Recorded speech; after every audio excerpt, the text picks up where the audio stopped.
tenemos que acuérdense de la propiedad del agua, básicamente la polaridad. Eso le va a permitir que a través de los puentes de hidrógeno se generen las fuerzas de cohesión. Y esas fuerzas de cohesión son las que dan la tensión superficial. Y acuérdense que a su vez esa polaridad también le permite a las moléculas de agua generar la fuerza de adhesión con un sólido, en este caso el suelo, que tiene una determinada carga, y ese conjunto de fuerzas, digamos, determina la capilaridad o presión capilar. Acuérdense que ahí influenciaba mucho el radio del capilar y era inversamente proporcional al radio. O sea, cuanto más chico es el diámetro del poro, el radio del poro, mayores son las presiones o las fuerzas capilares que va a haber. Acuérdense también de lo que veníamos viendo, de que básicamente cuando estudiamos el agua del suelo hacemos referencia a la energía que tiene esa agua en el suelo para poder comprender cómo se mueve, hacia dónde se mueve, con qué velocidad se mueve, etc. Y esa energía básicamente es potencial. Y las fuerzas que contribuyen a ese estado energético del agua son las fuerzas capilares, que es lo que cuando veíamos recién de capilaridad, fuerzas osmóticas que están relacionadas a los solutos, y las gravitatorias que están relacionadas a la atracción que hace la Tierra de cualquier cuerpo. Acuérdense también que toda esta fuerza determinaban la energía o el potencial que tenía el agua en un determinado punto en el suelo, que en el caso que hemos estudiado está determinado por el potencial presión, el gravitatorio, el mátrico y el osmótico. Recuerden que potencial presión y gravitatorio actuaban en suelos saturados, que eran los suelos que tenían todos sus poros llenos de agua, y potencial gravitatorio y mátrico en suelos insaturados, dependiendo si está con mucha cantidad de agua el suelo, tendría un poco más a actuar el potencial gravitatorio, y con menos agua el potencial mátrico.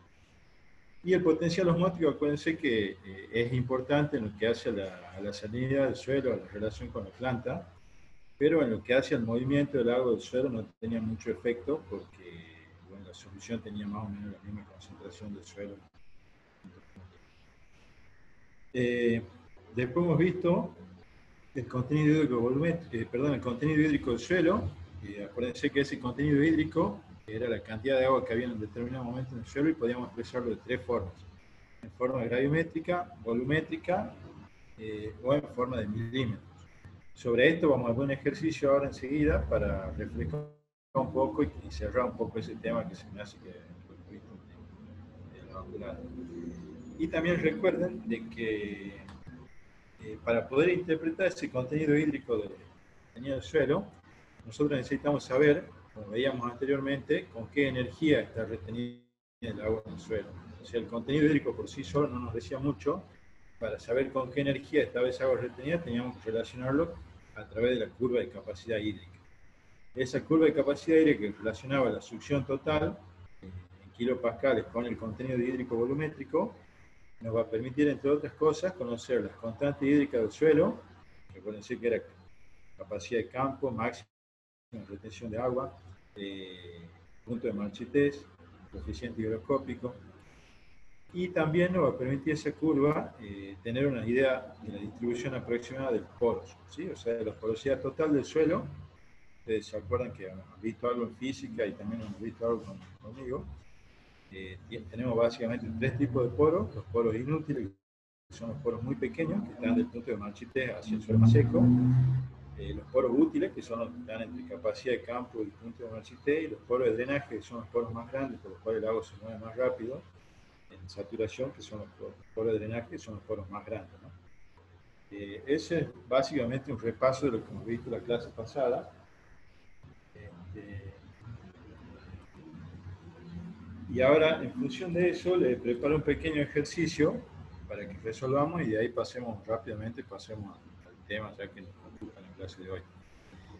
Acá les cuento un ejemplo, que esto es muy práctico, digamos, uno por ahí cuando lo estudia en las clases, en los apuntes, lo ve como algo muy poco alejado de la realidad, pero en realidad es bastante sencillo. Por ahí capaz que con este ejemplo lo puedan bajar un poco más y relacionarlo con lo que pasa en el suelo en el campo. Acá les doy un ejemplo en el cual tienen un suelo que tiene una humedad gravimétrica a capacidad de campo. Acá le puse CC, capacidad de campo, acuérdense que tiene una constante hídrica, tiene 20%, la humedad gravimétrica en punto de Machite del 7%, tenemos una densidad aparente de 1.2, la profundidad 100 centímetros, esto es algo hipotético porque ustedes generalmente van a tener horizontes y no van a tener nunca el mismo, es raro que tengan el mismo, un solo horizonte, digamos, de 100 centímetros, pero bueno, muchas veces a los fines de simplificar un poco el ejemplo de tomar esa profundidad. Y el contenido de agua que tenemos a la siembra de determinado cultivo es una humedad gravimétrica del 10%. Entonces, con estos datos, dice que tenemos que determinar las constantes hídricas expresadas en milímetros. Nos pide la capacidad del suelo de retener agua útil, o sea, la lámina de agua útil en milímetros, hasta la profundidad considerada y por centímetro del suelo, ya lo vamos viendo. Exprese cuántos milímetros de agua útil, dice, tiene a la siembra, y calcula la distribución teórica del espacio poroso del suelo e indique a qué textura aproximadamente corresponde. Y nos da un dato de densidad particular, de densidad de partículas, perdón, de 2,6 toneladas por metro cúbico. Esto lo han visto en física, acuérdense que el peso del suelo, la masa del suelo sin incluir el espacio poroso. Entonces vamos por el primer punto. Me dice, me pide que calcule esas constantes hídricas que me dio capacidad de campo y punto de Machite, que transforme esos datos simplemente en lámina. Entonces, si ustedes se acuerdan, nosotros teníamos que humedad volumétrica, era la gravimétrica por la densidad aparente, y en el caso de la lámina, multiplicamos también la gravimétrica con densidad aparente por la profundidad y por 0,1. Acá cuando le marco esto de rojo, porque acá empieza a variar, varía según la profundidad del suelo. Es como que hasta acá estos valores tienen una relación directa, y acá también, pero va a variar según la profundidad del suelo. Entonces, fíjense simplemente, le he marcado en la curva de capacidad hídrica, una curva aproximada. Este era el punto de Machite, 7%, el 20% de la capacidad de campo. Eso transformado, multiplicado por la densidad aparente, que era 1,2, nos da 8,4 y 24% volumétrico. Y eso a su vez transformado en milímetros de agua, nos da 84 milímetros y 240. ¿Cuál es la idea, chicos? Que yo quiero que les quede claro que acá donde yo tengo un contenido hídrico, donde tengo la flechita del mouse igual a 0, hasta acá tengo los 84 milímetros, o los 8,4% volumétrico, o el 7% gravimétrico. ¿Está claro? Y en ese mismo caso, si uso esta misma curva en el contenido volumétrico, empiezo en 0, hasta acá, hasta capacidad de campo, tengo 240, ¿sí? Que es lo mismo que 24, o que es lo mismo que 20%. Entonces ahí les vuelvo a marcar que la humedad se puede expresar de esas tres formas sin ningún problema. Entonces, eso respondería al primer punto que nos dice que expresemos las constantes hídricas en milímetros, serían lo que tienen marcado ustedes en rojo en el gráfico. El segundo punto nos dice que veamos la capacidad del agua de retener agua útil, ¿sí? Hasta la profundidad considerada y en milímetros por centímetro. Entonces, el agua útil, nosotros hemos dicho que agua útil es la que está comprendida entre capacidad de campo y punto de Machite, ¿sí? Entonces, si la tenemos que expresar en milímetros, va a ser 240, que es lo que tengo hasta acá, menos 84, que es lo que tenemos hasta el punto de Machite, que es el agua, los poros inútiles del agua que no está disponible. Entonces, ahí aplico la fórmula, que ustedes tienen una fórmula de cartilla, que se fijan en lo mismo que veníamos diciendo, que es capacidad de campo menos punto de Machite por la densidad aparente, si es que esto está en gravimétrico, por la profundidad y por 0,1 para pasar a milímetro, la profundidad en centímetros por encima. Y eso nos da una lámina de agua útil de 156 milímetros. ¿Qué quiere decir, chicos? Que este suelo tiene 156 milímetros de capacidad de retención de agua útil, ¿sí? Ustedes por ahí habrán escuchado que cuando se siembra hay una determinada cantidad de agua o se hace alguna labor con cierta cantidad de agua. Bueno, cuando se habla de milímetros de agua útil se hace referencia a eso, que es lo más común. Si yo tengo 0 milímetros de agua útil, quiere decir que estoy justo en el punto de Machite. No quiere decir que no tenga agua en el suelo. Lo que no tengo es agua útil. El agua que está es agua que está muy fuertemente absorbida o por las fuerzas capilares también, y por lo tanto no tengo disponibilidad. Y si a eso yo lo quiero expresar en milímetros por centímetro, como tengo una profundidad de 100, me queda 1,56 milímetros por centímetro. O sea que en este caso hipotético de que yo tenga un suelo que sea uniforme, parejo, llamémosle, desde los 0 hasta los 100 centímetros, yo podría, si quisiera saber qué humedad tengo los 50 milímetros, perdón, qué capacidad tengo los 50 milímetros, multiplico este valor por 50 y saco la cantidad, la lámina de agua útil de esa profundidad. Cualquier duda que tengan me interrumpen y paramos. El punto 3, volvamos a leerlo por duda, tendría que haberlo puesto, me dice, exprese cuántos milímetros de agua útil tiene a la siembra. Entonces nos dijo que a la siembra tenía un 10% de humedad gravimétrica, ¿no es cierto? Entonces, si hacemos la misma operación, venimos a que este 10% de humedad gravimétrica es lo mismo que un 12% volumétrico o que 120 milímetros de lámina total, ¿sí? Acuérdense que acá la lámina es de 0 hasta esa cantidad. Entonces, yo tengo que saber cuánta es la cantidad de agua útil, lo que tengo que hacer es restar esta cantidad de agua total menos la cantidad de agua que tengo entre 0 y el punto de Marchité, y me va a quedar esto que tiene en rojo, es la cantidad de agua útil que hay realmente en ese momento. Haciendo esa operación nos queda que son 36 milímetros aproximadamente, ¿sí? O sea, de agua útil tengo 36 milímetros. Y nos vamos a la cuarta, que dice que calcule la distribución teórica del espacio poroso del suelo e indique a qué textura correspondería, nos da la densidad de partículas. Acá si repasamos un poco de física, ustedes se acuerdan que la porosidad total es si yo divido densidad aparente en densidad de partículas, me da el volumen ocupado por la parte sólida del suelo, digamos. Entonces 1 menos eso me da la porosidad. Entonces yo reemplazo eso, me queda que este es un 54%. ¿Qué quiere decir? Que mi suelo tiene un 54% acá volumétrico. Si refiero a este eje, lo correcto acá tendría que tener el 54% de porosidad total, el 24% volumétrico de capacidad de campo y el 8,4% volumétrico de punto de Marchité. Entonces, ese 54% es mi 100% de poro. Ahora, ¿yo puedo conocer la distribución del espacio poroso? Sí. ¿Por qué? Porque yo sé que los poros de drenaje son los que están entre capacidad de campo y la porosidad total. Entonces puedo hacerlo de cualquiera de las formas, matemática o algebraica que veníamos viendo de lo mismo, pero acá les resumo una. Yo resto los 54 estos menos todos estos 24, ¿sí? O sea, el 54% sería desde acá hasta acá, menos el 24 de acá hasta acá, me queda un 30%, y ese 30%, como estamos hablando de porosidad total, yo ya acá la porosidad total la llevo un 100%, porque solamente quiero saber la distribución del espacio poroso, me queda un 55%. ¿Sí? O sea, simplemente lo quise llevarlo al 54 como si fuese 100, y entonces este 33, ¿qué valor me da respecto a esos 100?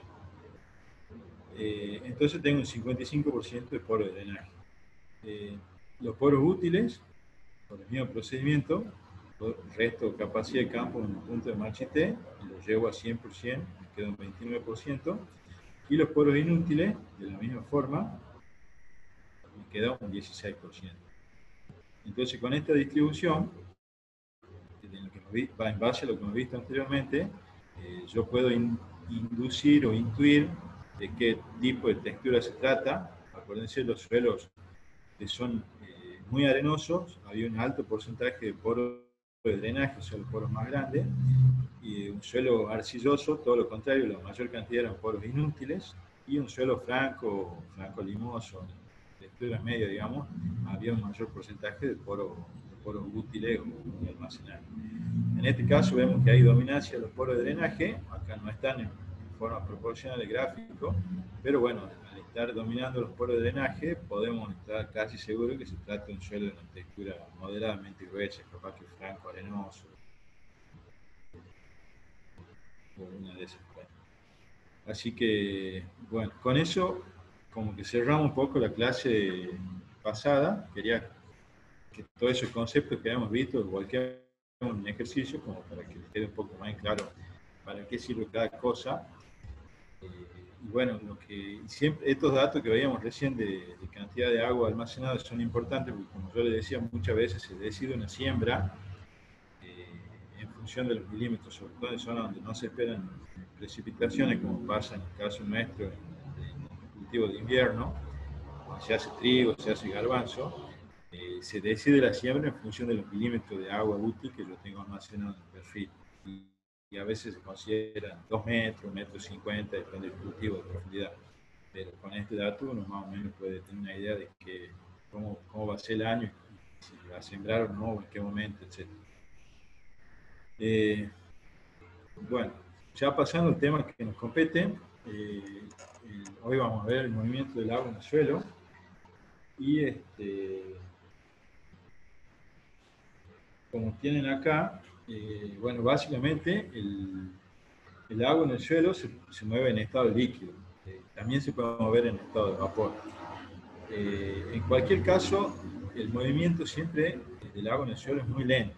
Entonces, el régimen que rige, digamos, el movimiento del agua en el suelo es el régimen laminar. ¿Sí? No es el turbulento, como se ve después en hidráulico o en otras materias, donde el agua se mueve a gran velocidad y la componente cinética tiene peso, sino que es laminar, o sea que la energía cinética es prácticamente despreciable. Entonces, todas las ecuaciones que vamos a ver de acá en más tienen en cuenta ese régimen de laminar, ¿no? Es muy importante el conocimiento del movimiento del agua en el suelo, porque nos va a permitir interpretar las relaciones que hay entre el agua, el suelo y la planta, y vamos a ver fenómenos como la infiltración, el escurrimiento, que ustedes ya algo han visto, han visto las clases de morfología y descripción del perfil, en el riego y el drenaje, cuando se mueve el agua hacia las raíces y cuando el agua se mueve en profundidad, ya sea hacia otras capas, etc. En todos estos casos, lo que vamos a ver ahora se aplica para comprender un poco mejor el movimiento del agua en el suelo. Bueno, como dice acá, para que exista movimiento de agua, tiene que existir un gradiente de potencial hídrico entre los puntos en consideración. ¿Qué quiere decir? Que el agua siempre se va a mover del punto donde tenga mayor energía hacia un punto donde tenga menor energía. Algo hemos visto de eso en la clase anterior, veamos el potencial hídrico total y cómo variaban ese potencial según donde nos encontremos, en el caso de que no estemos en equilibrio, por supuesto. En la cartilla ustedes tienen una ley, que es la ley de Poiseuille, que si bien no se aplica al caso de los suelos, nosotros se la ponemos en la guía para que tengan una idea. En suelo saturado, o sea, cuando hablamos de suelo saturado, ya todos los poros están llenos de agua. En ese caso, si ustedes se fijan, el caudal es directamente proporcional a la cuarta potencia del radio. ¿Qué quiere decir esto?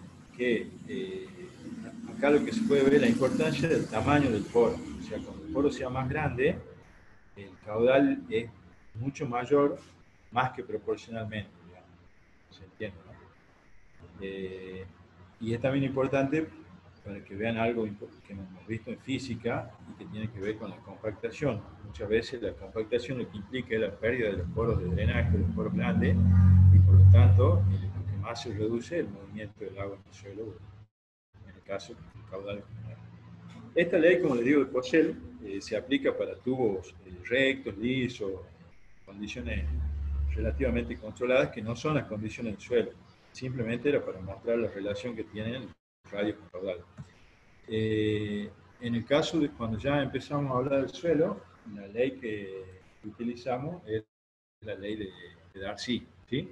Y esta ley de Darcy, ¿qué dice? Acuérdense que estamos en flujo saturado, o sea, con todos los poros llenos de agua. Dice que la velocidad de flujo es directamente proporcional a una constante, que en este caso es la conductividad hidráulica, por un gradiente. Y se expresa en metros por segundo, o centímetros por hora, o unidad de velocidad. Esta conductividad hidráulica es constante en saturación y depende de la porosidad del suelo. Sería este valor de K. Y I es el gradiente hidráulico, que es la diferencia del potencial hídrico total que hay entre los dos puntos en los cuales yo estoy teniendo en consideración sobre las distancias que los separan. Ya lo vamos a ver un poquito más, no se preocupen, pero lo que quiero que les quede claro es que la velocidad de flujo es igual a K por I, donde K es la conductividad hidráulica e I el gradiente hidráulico.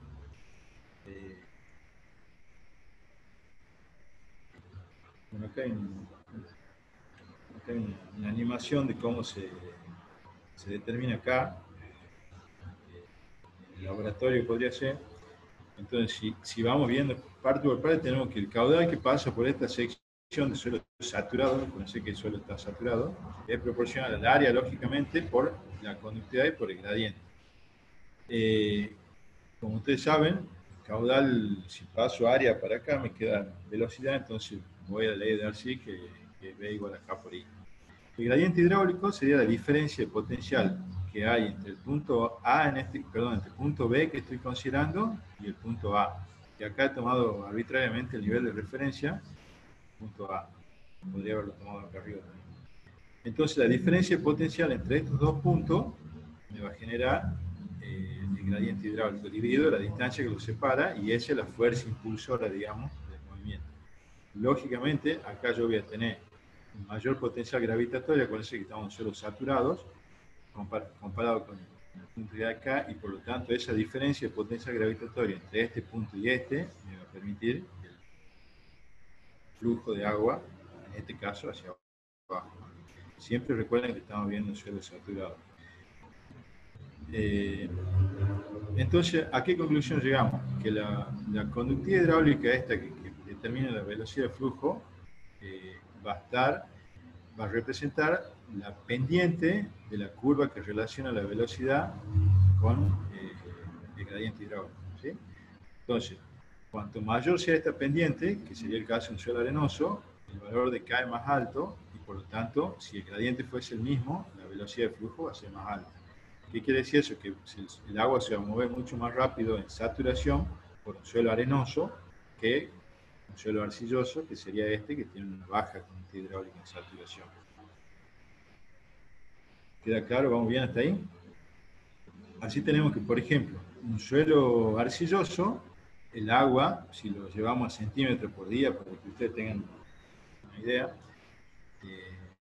puede llegar a moverse tan poco como 2 centímetros por día, o sea, prácticamente nada, mientras que si el suelo es arenoso, fíjense, el agua puede llegarse a mover hasta 6 metros por día. Estos son casos extremos, lo más probable es que en las condiciones de suelos medios, suelos francos, estemos entre estos valores, digamos. Estos son valores muy extremos. Esto tiene importancia, por ejemplo, en el caso del drenaje, cuando yo quiero drenar un terreno y hago los drenes, ya sean a cielo abierto o tubos enterrados, ustedes imagínense en un campo que yo quiero drenar, donde el agua se mueve a una velocidad de 6 metros por día, me va a permitir drenar rápidamente el campo. En cambio, si la textura del suelo es arcillosa y el agua se mueve 2 centímetros por día en flujo saturado, no me va a ser fácil drenar, porque imagínense, yo voy a bajar 2 centímetros, 2 centímetros, 2 centímetros, y capaz que me llueve de nuevo, me levanta la napa y se me complica. Entonces, en esos casos, ya lo van a ver cuando vean drenaje, se complica mucho drenar esos suelos, es más cara la inversión y todo lo demás. Esa es una de las utilidades de Rakia que tiene. Bueno, entonces acuérdense que en los suelos saturados, los macroporos, o sea, los que tienen el poro de drenaje, eso que veíamos recién, que tienen un radio mayor a 30, 50 micrones, son los responsables de casi todo el movimiento. Por eso es que son muy importantes los bioporos, o sea, los poros de lombrices, los poros de insectos, de termitas, etc., porque esos poros favorecen mucho el movimiento del agua en saturación.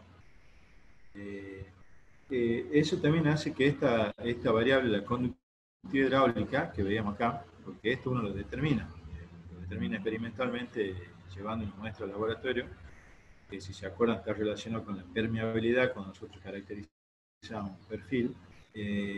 Esta conductividad suele ser un valor bastante variable, sobre todo por eso, por la distribución de los poros que yo les decía. Entonces, obliga en muchos casos a hacer muchas repeticiones o determinaciones repetidas para tener un valor medio confiable. Pero bueno, en función de una textura y de la estructura, uno ya más o menos puede irse haciendo una idea de cómo va a ser. Entonces, para repasar, el movimiento del agua en flujo saturado, esa sería la ley de Darcy para el flujo saturado, y acuérdense que la conductividad, esa que acabamos de ver, es constante, ¿sí? O sea que no varía. ¿Por qué? Porque todos los poros están participando en el movimiento del agua. Al estar saturado el suelo, todos los poros están. Lo que sí puede llegar a variar es entre tipos de suelo. Entonces, esa conductividad hidráulica va a depender de la porosidad del suelo, la cual a su vez, como ustedes saben, viene dada por la textura. O sea, suelos con mayor cantidad de poros de drenaje, que son más grandes, van a conducir mucho más rápido el agua, suelos con menor cantidad de poros de drenaje. Ojo, no se confundan con porosidad total. Un suelo arenoso tiene muchos poros de drenaje grandes, pero tiene menor porosidad total que un suelo arcilloso. Eso ya lo saben de física. Entonces, en este caso, un suelo arenoso tiene un valor de K mucho más alto. De la estructura, ustedes imagínense, recuerden que la estructura lo que genera son, también lo han visto en física, lo que genera son poros grandes o poros de drenaje. Entonces esos macroporos van a conducir mucho más rápido el agua en el suelo en saturación. Y después también tiene que ver, bueno, la distribución del espacio, como decía recién, de los poros, la tortuosidad, o sea, si los poros no están interconectados, son muy tortuosos, la conductividad hidráulica va a ser más lenta.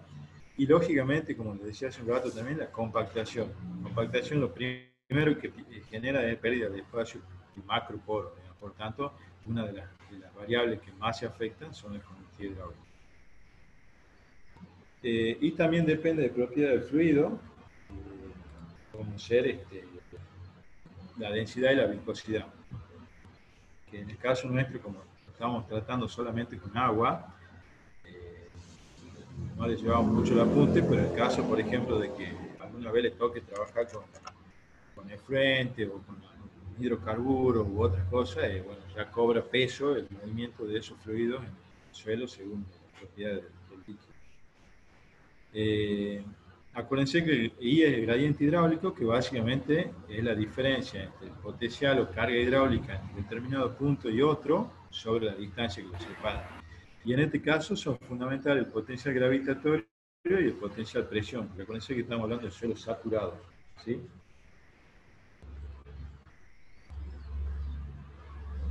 Y era lo que veíamos recién, la conductividad esta, como decía, es la pendiente de la curva que relaciona B con I. ¿Sí? Estos son los valores que hablábamos recién, en modo de resumen. Entonces serían suelos saturados. Ahora pasamos al flujo insaturado, que es el más importante. ¿Por qué? Porque la mayor parte del tiempo el movimiento del agua en el suelo se produce en insaturación. Cuando el suelo está insaturado, los macroporos, que son los que más movían el agua, llamémosle así, o por los que más pasaba el agua en el suelo saturado, ahora están llenos de aire, y solo los poros más chicos, o sea, los poros, si quieren, nos llevemos a la curva de capacidad hídrica, los poros útiles y los inútiles, digamos, son los que están con agua y los que participan del movimiento. Ya los otros poros están con aire, los poros más grandes. Para que tengan una idea, sería ya cuando empezamos de saturación en la curva, nos empezamos a venir hacia suelos más secos, ¿sí? Vamos primero a capacidad de campo, después a la mitad de agua útil y así nos vamos bien cada vez se van secando más los poros más grandes, digamos que son los que primero conducen el agua con mayor velocidad.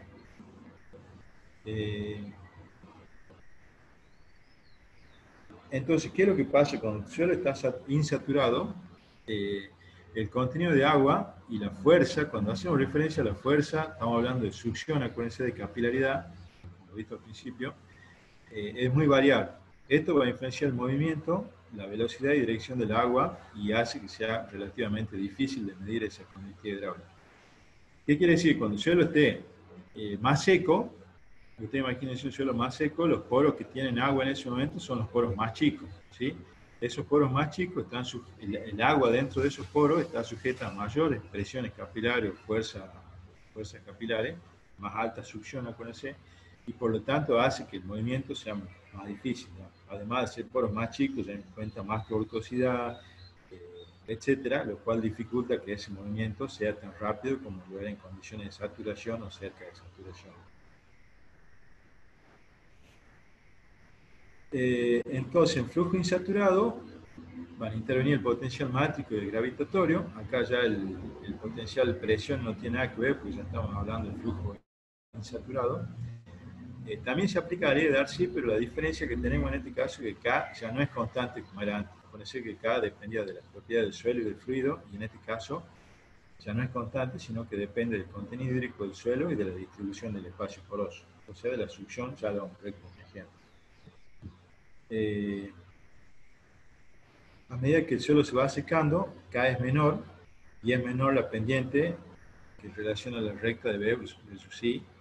O sea, imagínense, este sería un ejemplo de 4 situaciones de suelo. Acá sería un suelo saturado, donde la succión matriz o la succión total es igual a 0. Entonces, en ese caso, este sería el valor de K, ¿sí? El valor de la pendiente. Ahora, fíjense, a medida que el suelo se va secando, aumenta esa succión. De la curva, acuérdense de la curva, nos venimos yendo hacia la zona más seca.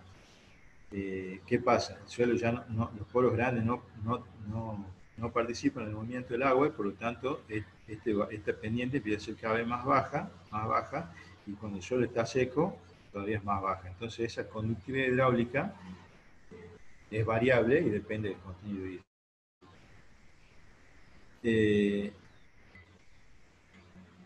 Cualquier duda me avisen, ¿no? Yo sigo como si estarían entendiendo todo el día, pero bueno, si no me avisan. ¿Qué pasa? Cuando tomemos como ejemplo este suelo, todavía no miremos la otra curva, así lo tratamos de entender un poco el gráfico. Fíjense, acá tengo la succión matriz, acuérdense, una succión con fuerza negativa. Chicos, ¿alguien tiene el micrófono encendido? Por favor, si lo puede apagar. La succión matriz aumenta en este sentido, o sea, hacia abajo. Y acá tengo los valores de conductividad hidráulica en saturación o en insaturación según. Vamos a hablar de flujo insaturado, pero veamos qué pasa. Cuando la succión matriz es igual a 0, ¿qué quiere decir? Que no hay capilaridad, no hay fuerzas matriciales, todos los poros están llenos de agua, el flujo es saturado, ¿no es cierto? Entonces el valor de K va a ser alto, lógicamente, porque es el caso que hemos visto primero, cuando el suelo está saturado. A medida que el suelo se va secando, fíjense que yo voy aumentando la succión hacia abajo, o sea, cada vez está más seco. Fíjense cómo este valor de K va disminuyendo, ¿sí? Hasta llega a un punto que es prácticamente mínimo ese valor de K, ¿sí? Esto es lo que pasa en un suelo insaturado. Ahora, lo que vamos a hacer es comparar dos tipos de suelo. El suelo arenoso con uno arcilloso, que sería este en rojo. Como hemos dicho al principio, cuando el suelo está saturado, o sea, la succión matriz es 0, el suelo arcilloso tenía una baja conductividad. ¿Por qué? Porque la cantidad de poros de drenaje que tenía, o macroporos, poros grandes, era baja, ¿sí? No la porosidad total, sino la cantidad de poros grandes. Entonces, el movimiento del agua era más lento. ¿Estamos de acuerdo? Pero ahora fíjense, a medida que se va secando, al igual que pasa en todos los suelos, va disminuyendo el valor de K, aumenta la succión matriz, y sigue bajando. Ahora fíjense que acá hay un cruce entre el suelo arenoso y el arcilloso. ¿Por qué se da esto? ¿Qué quiere decir esto en principio? ¿Qué quiere decir? Cuando llegas a una determinada succión matriz, o sea que el suelo está seco, un determinado contenido de humedad, que ya se aleja un poco de capacidad de campo y de saturación, sino que hemos venido más cerca del punto de Marchité. Si yo trazo una recta hacia acá, veo que el suelo arenoso tiene una conductividad más baja que el suelo arcilloso. ¿Qué ha pasado acá? Es sencillo, el agua se movía en el suelo arenoso principalmente por los poros grandes. Una vez que los poros grandes se secan y se llenan de aire, los que quedan con agua para seguir participando del movimiento son y por capilaridad son los poros más chicos, ¿sí? O sea, los meso y los microporos. Y si ustedes se acuerdan, un suelo arenoso no tenía muchos poros meso y microporos, sino que dominaban los poros de drenaje. En cambio, en el suelo arcilloso, ¿qué pasa? Se secan esos poros grandes, pero el movimiento continúa. ¿Por qué? Porque los poros más chicos y los microporos siguen llenos de agua, entonces hay una continuidad en el movimiento del agua, ¿sí? O sea, hay una continuidad de esa capilaridad. En este caso, como el suelo arenoso, como que se va cortando por lugares porque se llena de aire en poros. Imagínense, son muchos los poros grandes que hay, por lo tanto las partículas son grandes, no hay movimiento de agua, no hay presión. Entonces hay un quiebre. Entonces, que quede claro, en el suelo arenoso, cuando está en saturación, el valor de K es alto, comparado con un arcilloso, pero a medida que se va secando se invierte, y cuando el suelo ya se seca, o tiene un determinado contenido de humedad, termina siendo más bajo en el suelo arenoso.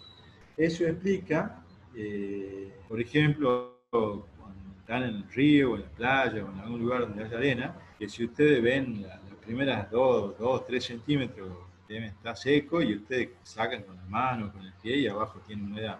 ¿Sí? Básicamente porque el suelo no conduce, a pesar de que tiene una alta conductividad en saturación, en insaturación no está conduciendo el agua y por lo tanto el agua no se mueve hacia la superficie por la capilaridad.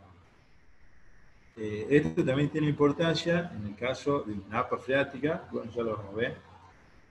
Vamos al siguiente. Ya lo vemos lo de la napa, pero entonces resumiendo un poco, que le quede claro que en flujo insaturado, o sea, cuando los suelos no tienen todos sus poros llenos de agua, sino que ya hay poros con aire, el valor de K de la conductividad es variable y depende del contenido hídrico y de la succión matriz.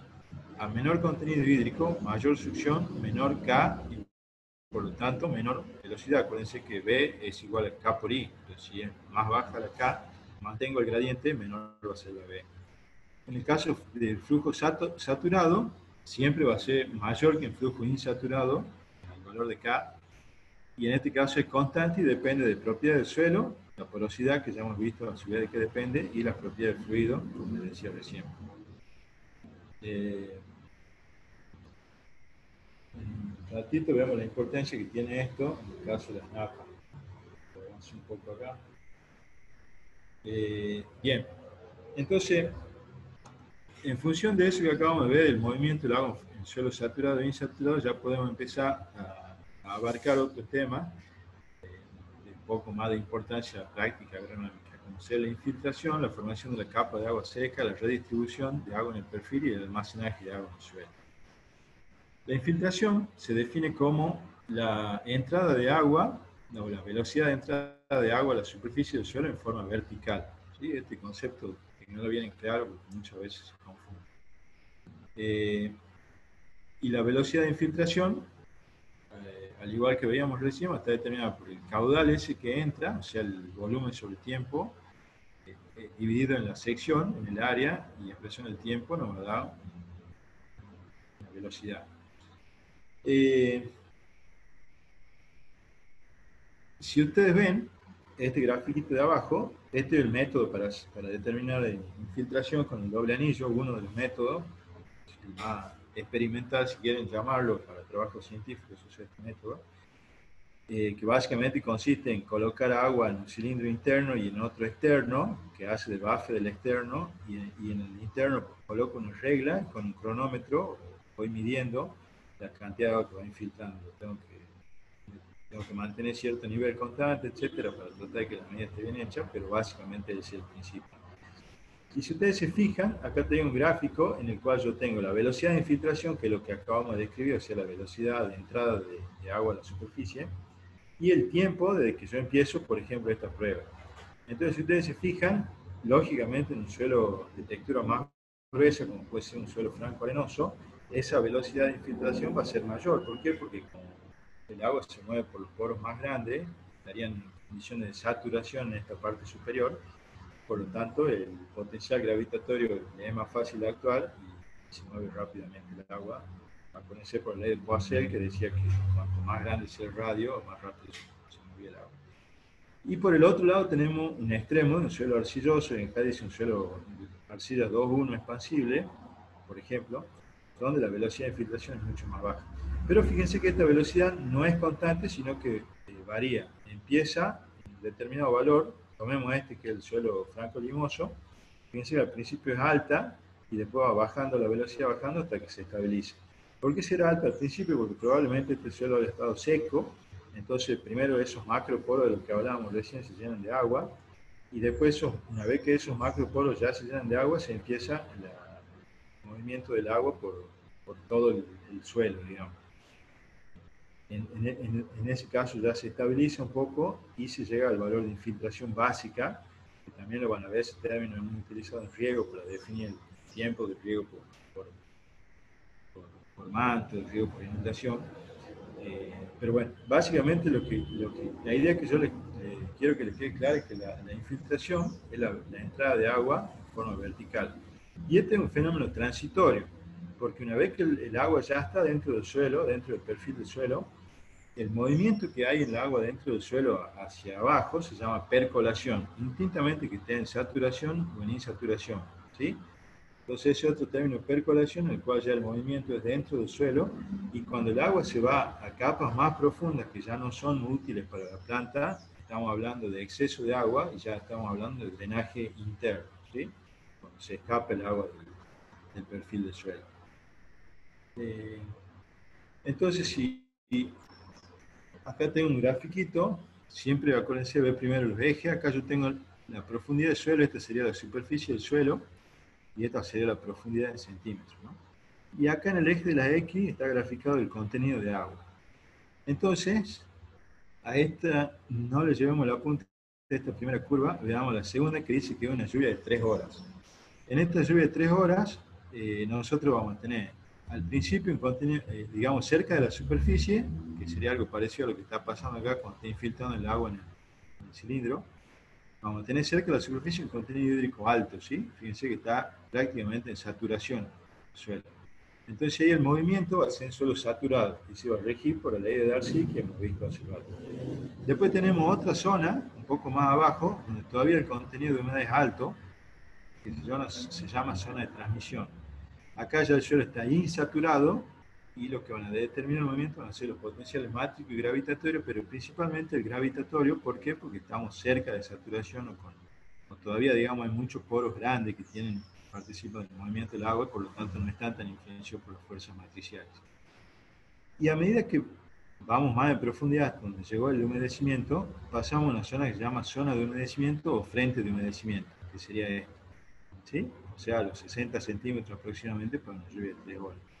Y acá ya directamente el movimiento va a ser flujo insaturado claramente y va a estar determinado principalmente por el potencial mátrico, ¿no? Porque ya el gravitatorio pierde efecto porque ya las fuerzas matriciales empiezan a cobrar importancia porque el agua está retenida en poros más pequeños.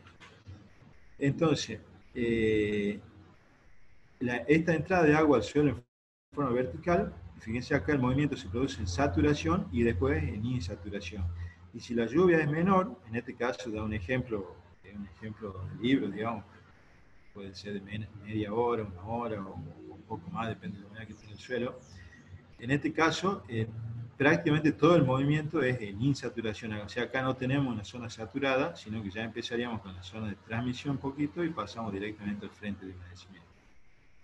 Entonces, es importante que vean esto para aplicar un poco lo que veíamos recién del movimiento del agua en distintos suelos saturados e insaturados.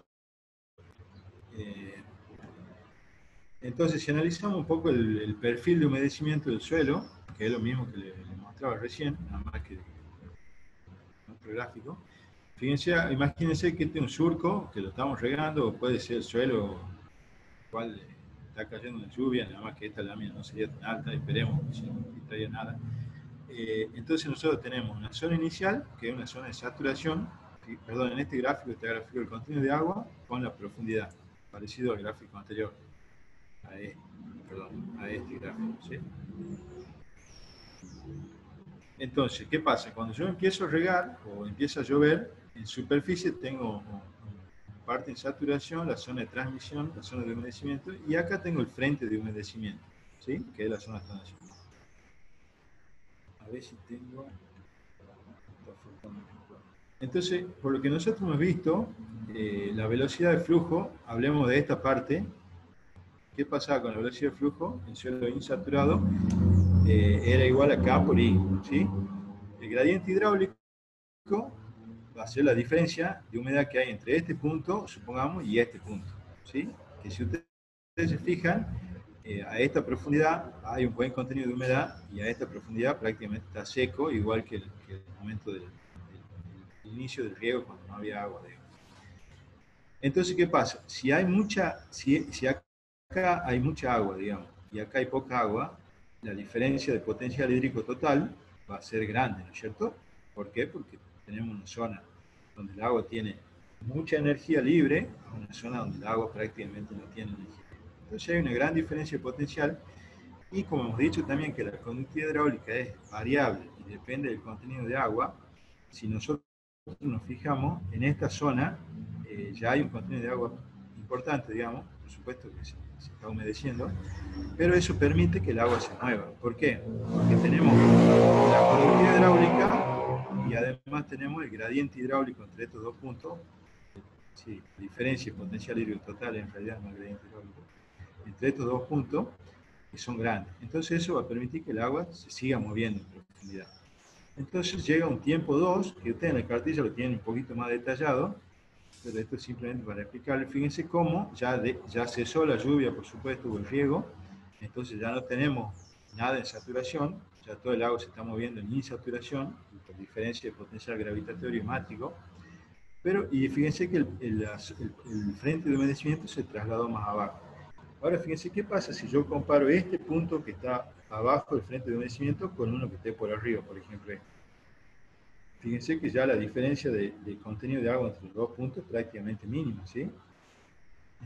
Entonces, esta agua está retenida con cierta energía un poco mayor que esta, pero no es mucha la diferencia. Perdón, no retenida, tiene energía libre. En este caso es mayor esta agua que esta está retenida con más fuerza. Entonces, ¿qué pasa? Este contenido hídrico relacionado con este no es muy grande, por lo tanto la diferencia de potencial, o el gradiente hidráulico, va a ser menor.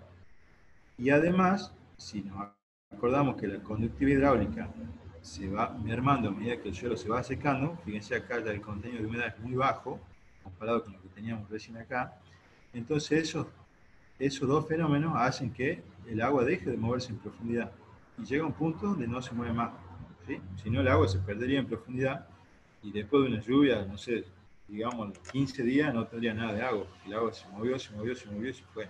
Pero ese mecanismo tiene el suelo para evitar que el agua se pierda. Entonces, bueno, ahí recordamos que K igual a K por I, B es igual a K por I. K disminuye mucho porque el suelo está más seco, e I también disminuye mucho porque la diferencia de potencial hídrico entre los dos puntos en cuestión es muy baja. Entonces se frena el movimiento, la velocidad se hace prácticamente nula y se frena el movimiento en profundidad. Ahora bien, ¿qué pasa en superficie?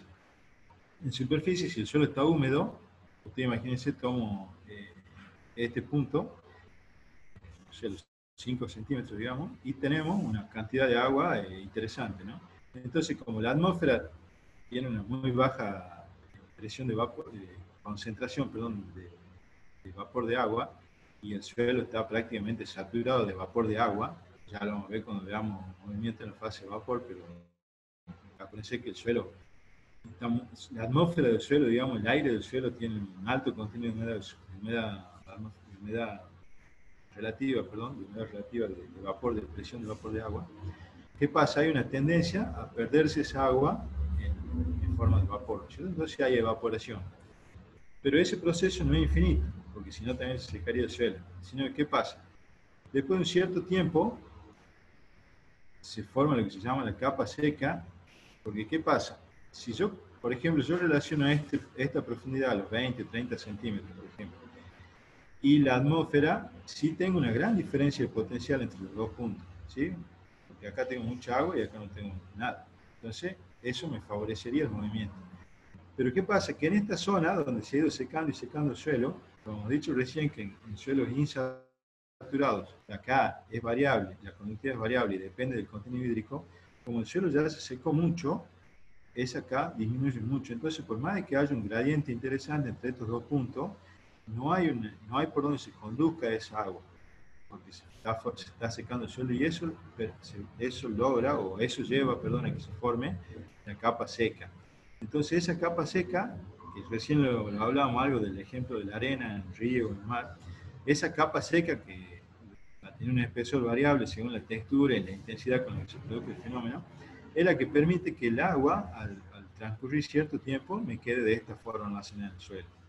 O sea, yo no tengo mucha humedad en los primeros 2 3 centímetros, pero si me voy a los 20, 30 centímetros, tengo una buena humedad. Y esta humedad es la que queda almacenada en el suelo, por ejemplo, para los cultivos de invierno de nuestra zona, que no nos llueve, y yo siembro el trigo, no sé, en abril, mayo, junio, y lo cosecho en octubre, y bueno, es porque tú tenías toda esa agua almacenada en el suelo. Si no fuese por estos dos mecanismos que ocurren, o estos dos fenómenos, si quieres llamarlo, el agua se perdería, ya sea se perdería en profundidad o se perdería por evaporación.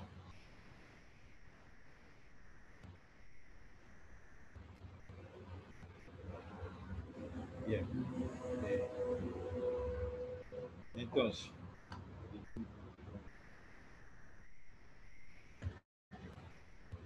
entonces, ya tratando de ir cerrando un poco y viendo algunas cosas que suelen ocurrir en el campo, algunos ejemplos prácticos, acá le he pegado también un ejemplo de libro en el cual yo tengo, fíjense, un vasito que está goteando agua y tengo dos suelos de distintas texturas, una textura arenosa y una textura franco-limosa.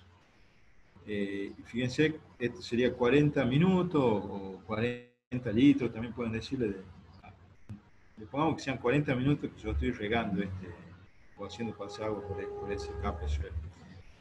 Fíjense qué pasa cuando yo me voy a los 110 minutos, fíjense que el agua no moja la capa arenosa. ¿Y por qué será que pasa esto? Porque este movimiento está en insaturación. Entonces acuérdense, en insaturación, el potencial que determina el movimiento van a ser, o el gradiente hidráulico, digamos, van a ser los potenciales gravitatorios y los potenciales mátricos. Entonces, ¿qué pasa? Como este suelo tiene muchos poros finos, hay una mayor succión de este suelo que está seco, versus este que está húmedo, entonces el agua se mueve hacia acá. Como en la arena no hay prácticamente presión capilar porque los poros son grandes, acuérdense que los poros son principalmente de drenaje, entonces no hay esa succión o esa tensión o esa fuerza capilar y por lo tanto el agua se mueve horizontalmente. Llega un momento donde estos, eh, por ejemplo acá dice 400 minutos, por ejemplo, de riego, perdón, llega un momento en los cuales, ¿qué pasa? Ya estos poros, que lo que se venía moviendo al principio en insaturación, ya estos poros se empiezan a llenar de agua, los poros grandes, empieza a actuar el potencial gravitatorio y ya directamente pasa a la arena. Lógicamente, una vez que pasa a la arena, este movimiento acá va a ser muy rápido si es que si sigue estando saturado el suelo, porque ya estamos en condiciones de suelo saturado.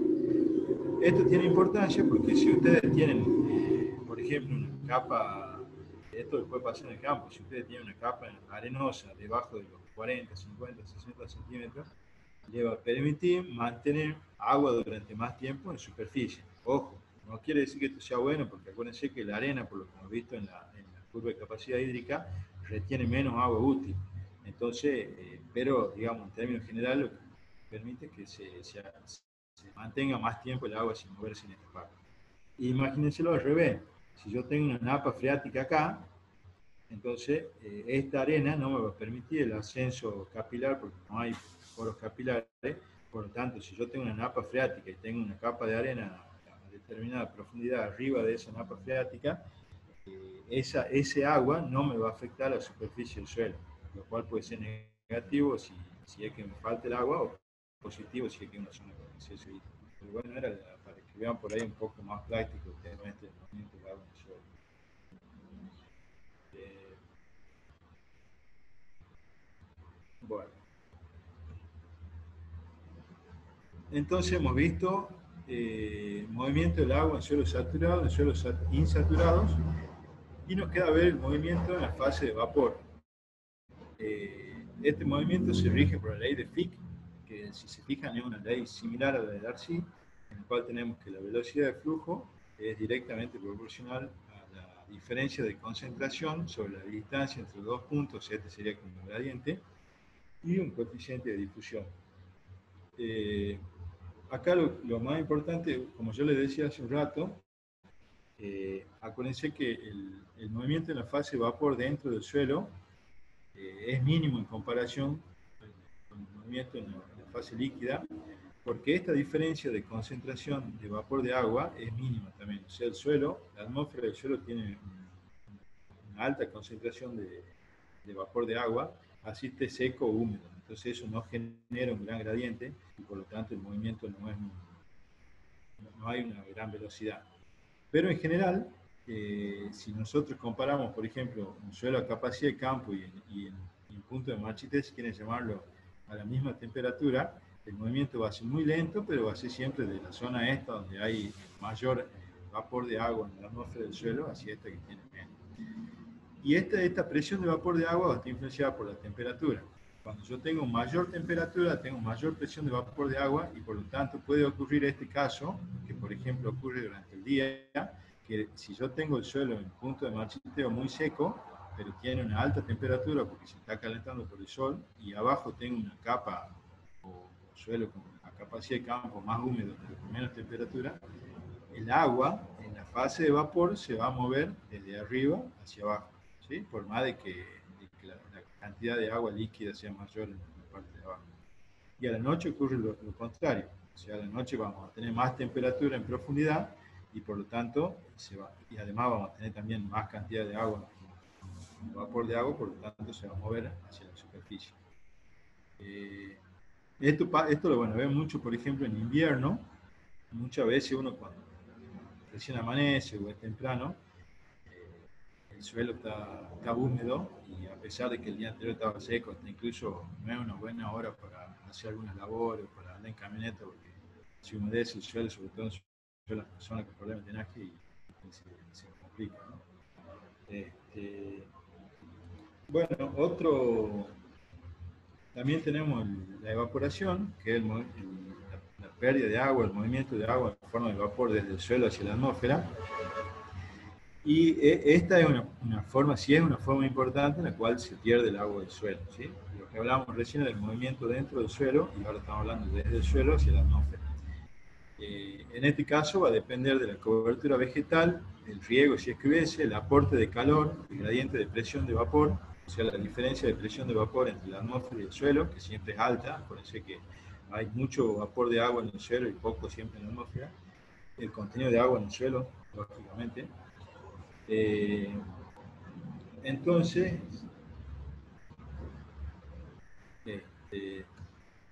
si nosotros analizamos el fenómeno de evaporación, disculpen que está medio borroso, creo que lo sacó de la página.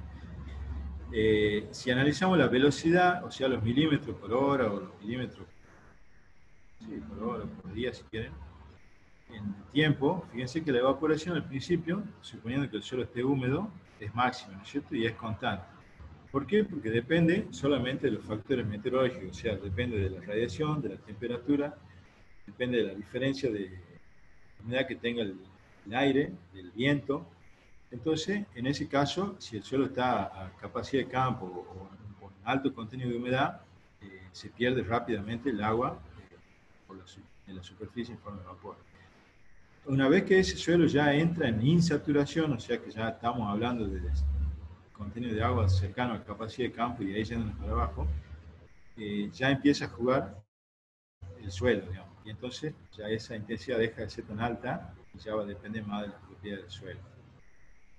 Lo mismo que hablábamos recién, el suelo arenoso, por ejemplo, se seca muy rápido y se forma la capa seca, mientras que un suelo más fino demora más, etc. Entonces, esta tasa de evaporación también está determinada por eso. Es importante en el tema de evaporación la cobertura. Acá, por ejemplo, les pongo un ejemplo de lo que sería la pérdida de agua. Si ustedes toman este suelo, imagínense que este tiene la superficie del suelo seco y esta sería la pérdida de agua. El case que lo van a ver también en uso del suelo, cuando vean riego, pero imagínense que esta es la evaporación por la pérdida de agua que hay hacia la atmósfera. Cuando la superficie del suelo está seco, la única pérdida que hay es por transpiración de las plantas. ¿Sí? Ahora, cuando esa superficie del suelo está húmedo, o sea, el suelo tiene humedad en superficie, fíjense que la pérdida de agua es mucho mayor y ese mayor porcentaje va a estar dado por la evaporación. ¿Sí? Lógicamente, esa evaporación va a ir siendo cada vez menor hasta que el suelo esté cubierto por completo, en el cual no le llega radiación al suelo directamente y toda la radiación la absorbe la vegetación y todo es transpirado, digamos, el agua que se pierde. Pero le ponía este ejemplo porque por ahí sí influye en el manejo. ¿Cuáles son las condiciones necesarias para la evaporación del suelo? El suministro continuo de calor, ya sea a través de la radiación o del mismo suelo, el gradiente de concentración de vapor entre el suelo, y ahí tenemos que ver el potencial hídrico total, la conductividad hidráulica, la velocidad de reposición de agua en superficie, etc. Y la atmósfera, que va a depender de la humedad relativa, la temperatura, la radiación y el viento. Y el manejo agronómico, esto me parecía importante, porque por ahí nosotros podemos llegar a controlar un poco la pérdida por la evaporación, si bien como veíamos antes se forma la capa seca y eso, pero por ejemplo en el caso de que se haga un barbecho, o sea que no se cultive durante un determinado tiempo, es importante no tener maleza, digamos, porque si tenemos maleza, como sería en este caso, están transpirando y por lo tanto hay una pérdida de agua del suelo por transpiración.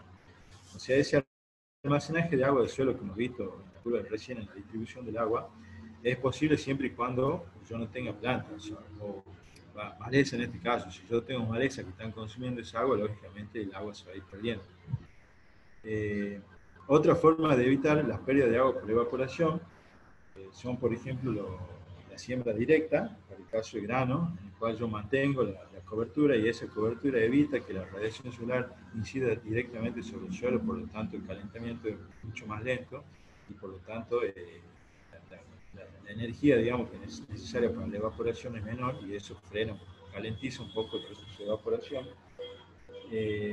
Otra alternativa es la rotación con cultivos que tengan una alta relación carbono-nitrógeno, que ya lo van a ver en la próxima clase, creo, de materia orgánica. Cuando el maíz o el sorgo, por ejemplo, tienen un residuo de alta relación carbono-nitrógeno, no se degrada rápidamente, permanece más tiempo sobre el suelo y por lo tanto eso mantiene cubierto el suelo. Es fundamental la cobertura para evitar la evaporación, aparte de aportar materia orgánica, todo lo que ya más o menos sabemos y vamos a seguir sabiendo en el transcurso usado.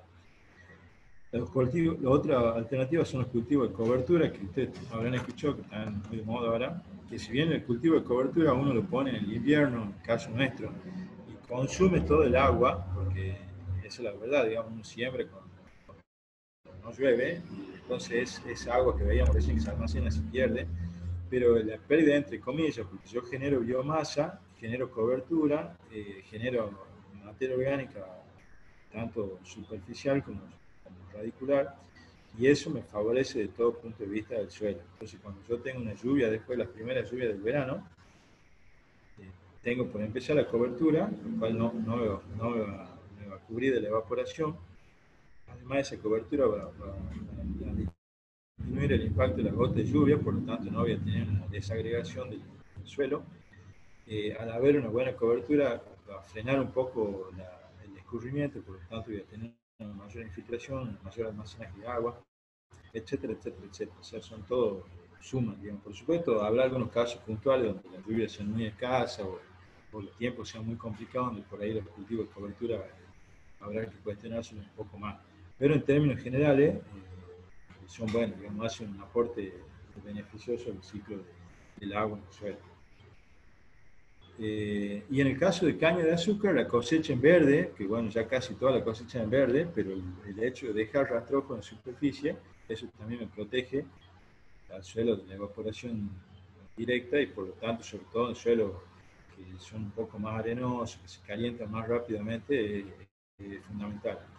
Por ahí en suelos con problemas de drenaje, capaz que yo quiero lograr el efecto contrario, o sea, quiero que se evapore lo más que se puede el agua y capaz que en esos casos puedo picar la maloja o tratar de incorporarla o hacer ¿cómo se llaman? Los rollos estos, los fardos para cogenerar y hacer energía, ¿no? Son distintas alternativas que las estoy viendo, pero desde el punto de vista del suelo, que les quede claro que cuando yo tengo protegido el suelo, es mejor en términos generales, ya sea por la lluvia, por la infiltración, el aporte de materia orgánica y también por la pérdida de agua.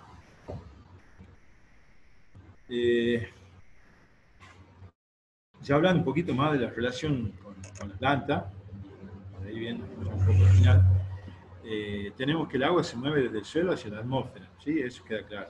Y eso se hace a través de un gradiente de potencial, que también lo hemos visto. Ese sistema está constituido por el suelo, las raíces, los tallos, las hojas y la atmósfera. La velocidad del flujo va a depender fundamentalmente, como siempre veníamos viendo, va a depender de la diferencia de potencial que hay entre los dos puntos, en nuestro caso va a ser de la raíz y la atmósfera, y de la resistencia total que opone al movimiento el sistema por donde circula, ¿no? Cada uno de esos sistemas tiene las raíces, el tallo, las hojas, tienen distintas resistencias.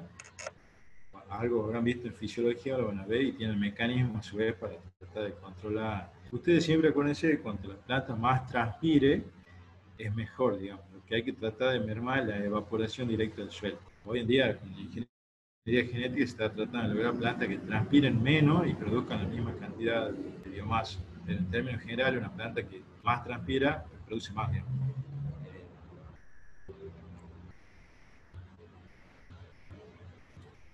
Las propiedades del suelo que intervienen en este flujo son el potencial mátrico, lógicamente, la compactación, por todo lo que ya habíamos mencionado, el potencial osmótico, si hay mucha sal en el suelo, la diferencia es menor con respecto a la atmósfera, la profundidad del suelo, lo que veíamos ahí con la capa es invertida de suelo, y bueno, la estratificación capa también. Este sería un gráfico más o menos para que tengan una idea de cómo la succión matriz o la succión total en la capa freática en el suelo saturado es de 0, acuérdense, y a medida que esto por ascenso capilar va aportando agua a la zona de raíces, fíjense cómo cada vez el suelo va siendo más seco hasta que llega a la atmósfera, donde tiene valores extremos de succión.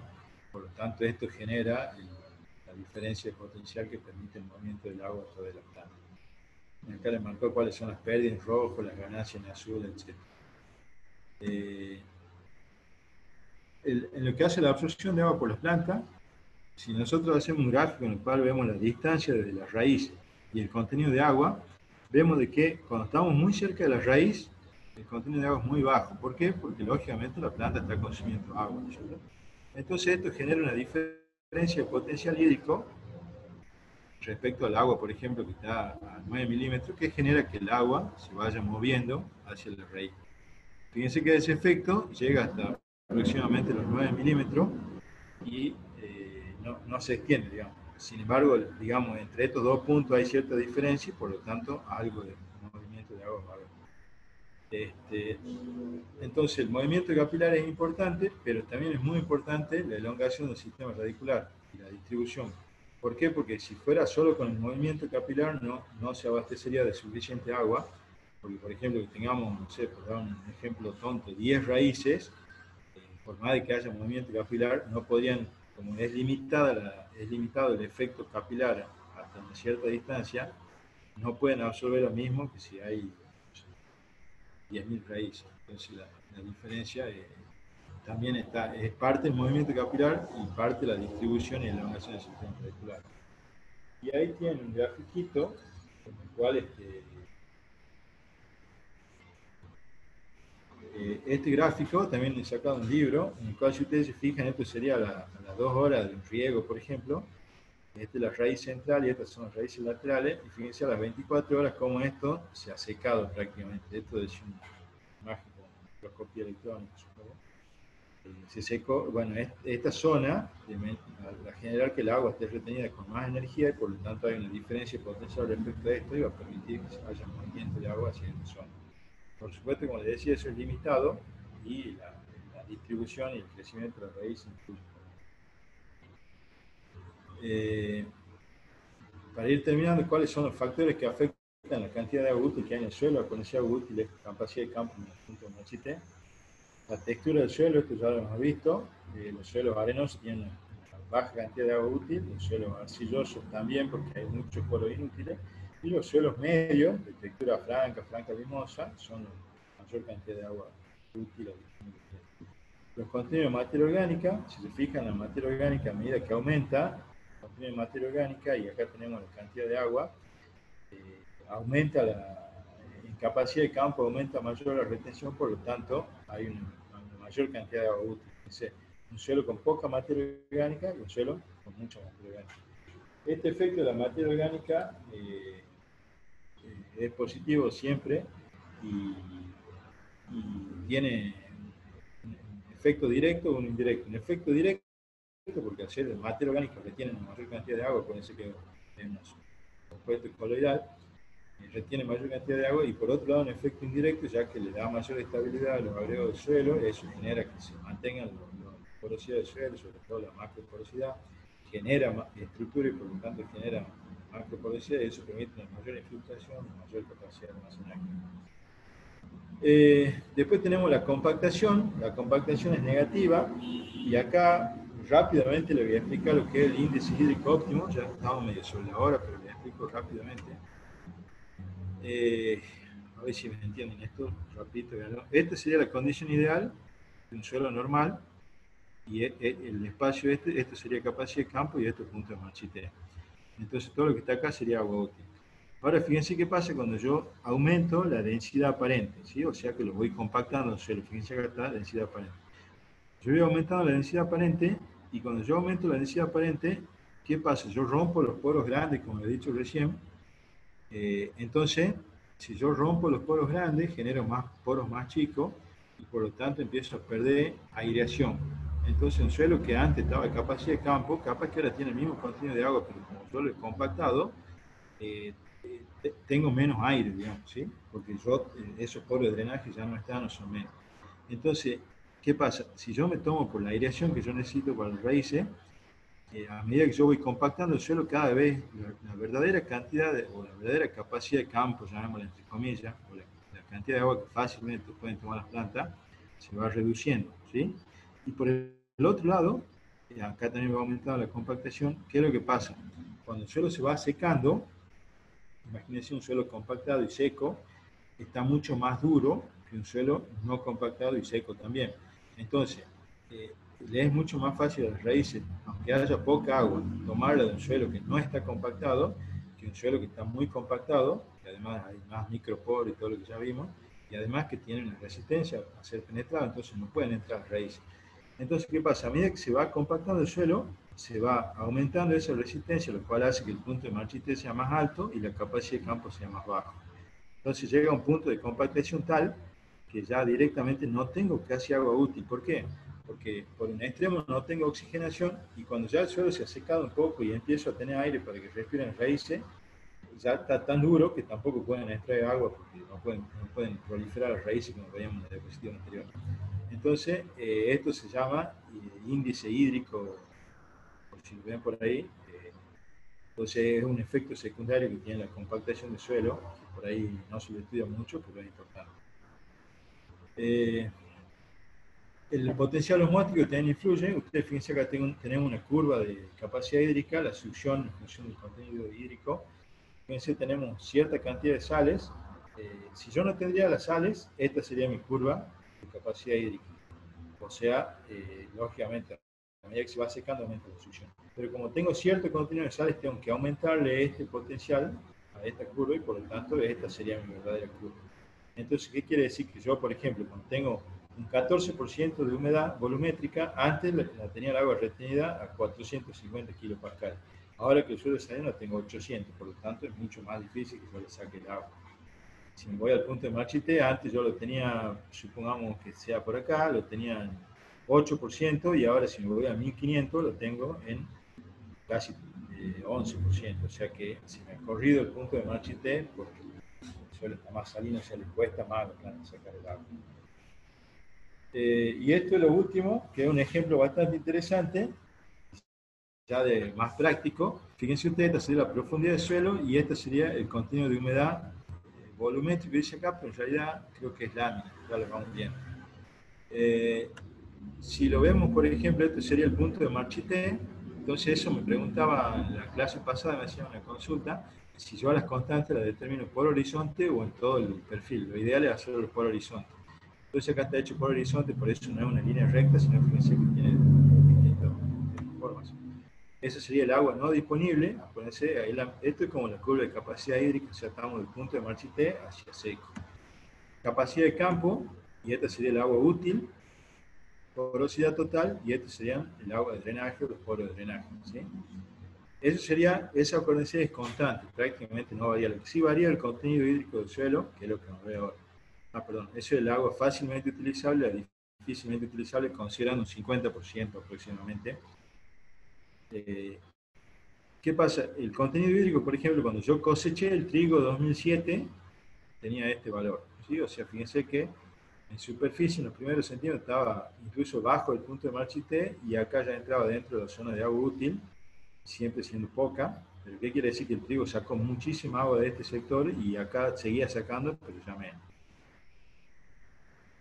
Nos vamos a la siembra de la soja. Fíjense que se siembra la soja 2007-2008 en este ejemplo. Cuando sembramos la soja todavía estamos dentro de la zona de agua difícilmente utilizable, sin embargo el productor se ha jugado y ha sembrado. Igual acá ya tiene ciertos milímetros de agua útil, sería todo esto almacenado en el perfil.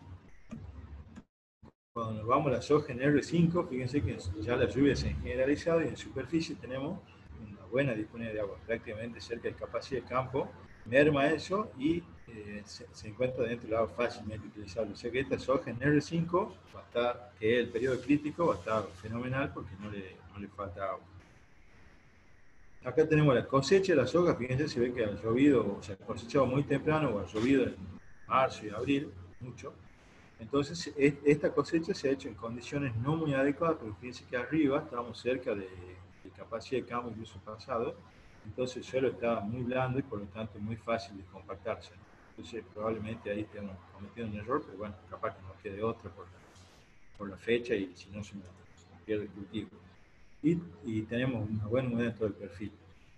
Después nos vamos a la siembra del trigo. Fíjense el trigo en la campaña siguiente, que ya se hace sin lluvia, está dentro de la zona de agua fácilmente utilizable, y cuando ya nos vamos a la irrigación, que es el periodo crítico, el trigo usado es agua, perdón, el trigo usado es agua para crecer, y ya está en el periodo crítico sensible con el agua difícilmente utilizable, o sea que ya está limitado en su producción. Y se sigue manteniendo el trigo, y cuando llegamos a la cosecha, nuevamente como en el caso anterior, como no llovió nada desde que se sembró, estamos cerca del punto más intenso. ¿Estamos? Acá la estrategia de uno como agrónomo de sembrar antes o de tratar de manejar la soja, sacarla antes para poder sembrar el trigo, etcétera, etcétera. Cosas que estábamos viendo más adelante, pero era como para que tengan un ejemplo práctico. Y para finalizar, algunas recomendaciones que siempre les doy, que tengan en cuenta estas unidades que se usan mucho en algo del suelo, que siempre un bar es lo mismo, aproximadamente igual a una atmósfera, a 1 kilogramo por centímetro cuadrado, es lo mismo que 100 kilopascales, a conocer la curva de succión. 0,1 megapascales, también es una unidad que se usa mucho, sobre todo en resistencia a la penetración, y es lo mismo que 10 metros de columna de agua. O sea, el peso que generan 10 metros de columna de agua es igual a la energía o la fuerza que desarrollan el país. Bueno, esta bibliografía donde saqué los temas, así que, bueno, creo que con eso estoy. No sé si alguno de los otros profesores quiere hacer algún aporte de algo que me estoy olvidando. No sé ni cuántos chicos quedan todavía, pero bueno, espero que den algunos más de los profesores, y cualquier duda nos vemos, ya sea ahora, me preguntan, o si no, me escriben, vamos bien. Así que bueno, quedo atento a las preguntas.